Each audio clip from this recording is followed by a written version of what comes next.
সূরা আনকাবুতের 2 নম্বর আয়াতে আহাসিবান নাসু আইয়ুতরাকু আইয়াকুলু আমান্না বিল্লাহ, আল্লাহ বলেন আমার বান্দারা কি মনে করে যে তারা ঈমান এনেছে কিন্তু তাদেরকে পরীক্ষা দিতে হবে না।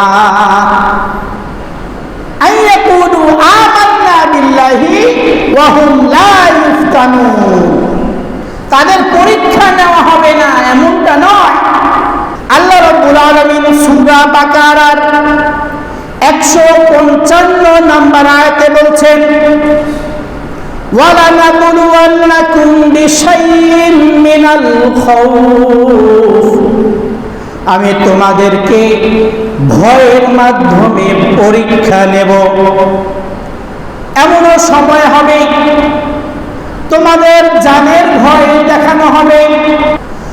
2 নাম্বার হলো ওয়াল জুই, ক্ষুধার পরীক্ষা তোমাদের আসতে পারে। ইসমাঈল আলাইহিস সালামের আম্মা হাজেরা আর ইসমাঈল আলাইহিস সালাম যেভাবে ক্ষুধার পরীক্ষা দিয়েছিলেন, মাত্র একদিনের খাবার নিয়ে কাবা শরীফের পাশে তিনি ছিলেন। ধুধু মরুভূমি, কোনো মানুষ সেখানে ছিল না। একদিনেই খাবার শেষ হয়ে যাওয়ার পর আর কোনো খাবার তাদের কাছে ছিল না। কি করবে? ক্ষুধার পরীক্ষা দিয়েছিলেন ইসমাঈল আলাইহিস সালাম। এক ফোঁটা পানির জন্য দৌড়াদৌড়ি করেছেন। এই জন্য আল্লাহ বলছেন আমার বান্দারা আমি তোমাদেরকে 2 নাম্বার পরীক্ষা নেব, আর সেটা হলো ওয়াল জু, ক্ষুধার পরীক্ষা।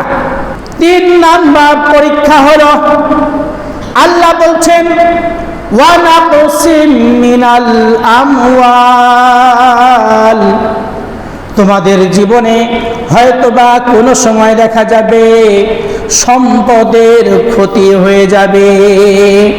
কিসের ক্ষতি? সম্পদের ক্ষতি।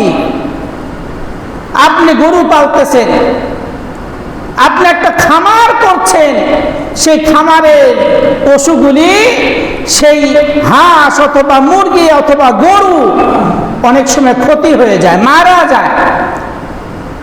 এটা আমাদের জন্য পরীক্ষা, আমরা যেন অধৈর্য না হয়ে যায়, আমরা যেন পরীক্ষায় টিকে থাকি। আল্লাহ বলছেন যে ওয়া নাকসিম মিনাল আমওয়াল, তোমাদের সম্পদের ক্ষতি হয়ে যাবে। ওয়াল আনফুসি ওয়াস সামারাত, আল্লাহ তাআলা বলছেন ওয়াল আনফুসি, অর্থাৎ তোমাদের কখনো জানের পরীক্ষা নেওয়া হবে। জান চলে যাবে। পরীক্ষা দিতে গিয়ে কত সাহাবায়ে কেরামের জীবন চলে গেছে। 5 নাম্বার পরীক্ষা হলো ওয়াস সামারাত, ফসলাদির ক্ষতি হয়ে যাবে।